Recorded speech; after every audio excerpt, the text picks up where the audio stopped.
Welcome to episode 115 of OTD, your daily dose of soccer history by 17 Laws Guy. It's February 23rd, 2002. We're in Porto, at the old Estádio das Antas, a stadium that, for decades, lived on intimidation, the kind of place where visiting teams arrived already negotiating with the idea of damage limitation. And tonight, of all nights, it is supposed to feel like a reset. FC Porto have a new coach, a young one, a local one, a man who talks like he has already won things here, even though he hasn't yet. José Mourinho is still weeks into the job.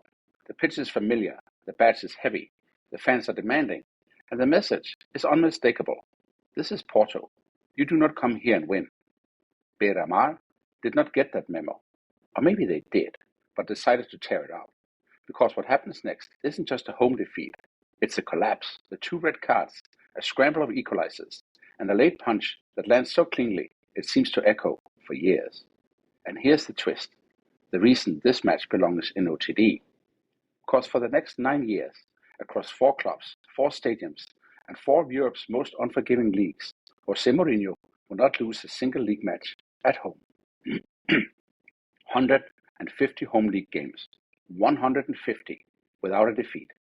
This is the story of how that streak begins, with a loss. Let's zoom out to the how did we get here part, because Mourinho doesn't arrive fully formed. He's built, deliberately. He grows up around coaching. His father is a goalkeeper and a coach, and Mourinho is the kid who learns the game the way some people learn languages, by absorbing structure, patterns, triggers, space, the why behind the what. He's not the classic ex-player who believes in instinct first and tactics second. Mourinho is the opposite. He's detail first. He collects solutions. And the great accelerator of his career is Barcelona, not as a superstar, but as a specialist. Mourinho becomes the conduit between football minds and football language, translator, assistant, strategist, the man who sits close enough to genius to copy the method. And in the same Barcelona ecosystem, there's a player on the pitch who represents a completely different version of football intelligence, Pep Guardiola. Guardiola is the on-field brain, the metronome, the compass, the organizer. Mourinho is the off-field brain, the analyst, the planner, the architect. 2 control freaks in different uniforms. 2 men who will later represent 2 competing philosophies, possession as domination versus control as denial.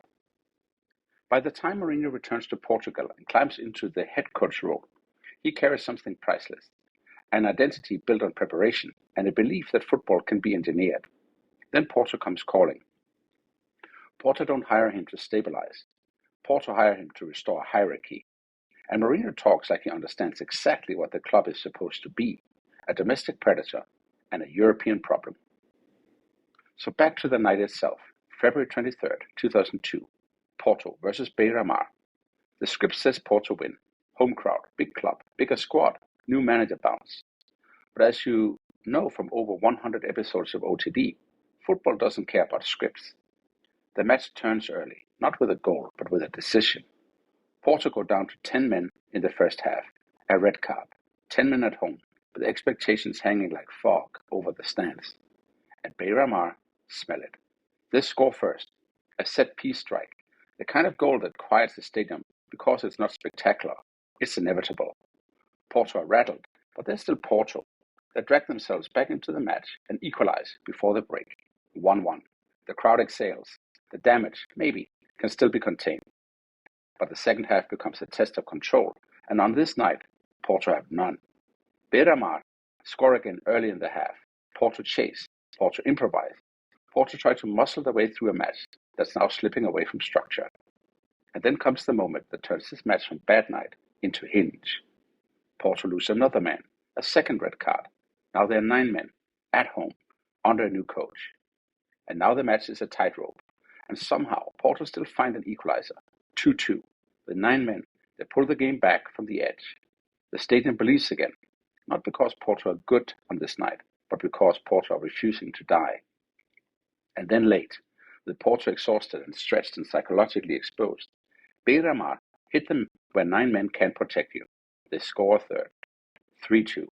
And the old stadium, the fortress, watches its gates break open. It's the kind of defeat that doesn't just sting, it interrogates. It forces a coach to look at his blueprint and ask, what exactly is leaking? Because this is the moment where Mourinho's home story flips, not immediately in the league table, not as a headline about a turnaround, but as a philosophy. Because Mourinho learns, or confirms, something brutally simple. If you don't concede, you cannot lose. And if you don't lose at home, titles start becoming predictable. And from this point on, Mourinho's teams begin building something portable, a defensive identity that travels with him like a passport. Not just a low block, not just parking the bus, something more methodical. A team that shrinks space at the right moment. A team that wins second balls like it's a religion. A team that treats transitions like emergencies. A team that weaponizes set pieces. And a team that turns the home stadium into a pressure chamber, not just for opponents, but for referees, atmospheres, and momentum. And then the streak begins. And as the months and seasons roll forward, the trophies arrive almost like proof. At Porto, the fortress helps power a rise that goes from project to Europe fast.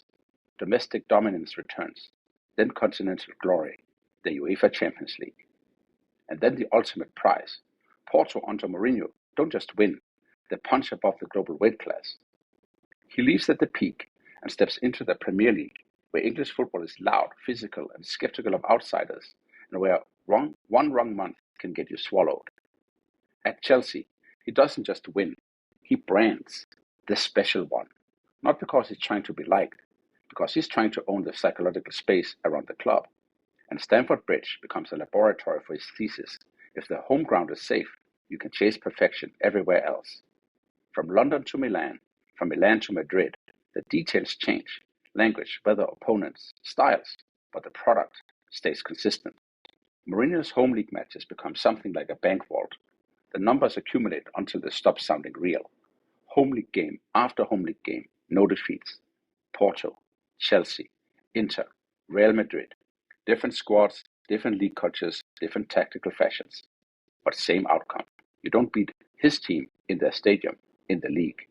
At Chelsea, Mourinho wins the Premier League twice, the League Cup twice, and the FA Cup once. At Inter, Mourinho wins the Serie A twice, the Coppa Italia once, and again, the UEFA Champions League. And because football loves bookends, the streak doesn't end with a dramatic collapse. It ends with a single goal. April 2011, the Santiago Bernabéu, Real Madrid at home, chasing a title in Spain, full of stars, full of expectation, full of inevitability. Sporting Gijón arrive as the kind of opponent that, on paper, exists to be managed, not feared. And then, in the second half, a move breaks, a finish lands, and suddenly the great Mourinho home league shield is gone. 1-0. A streak that began at Porto on this day in 2002 is finally over. Not because Mourinho forgot how to coach, because football, eventually, collects its debts. So what does this streak mean beyond the trivia?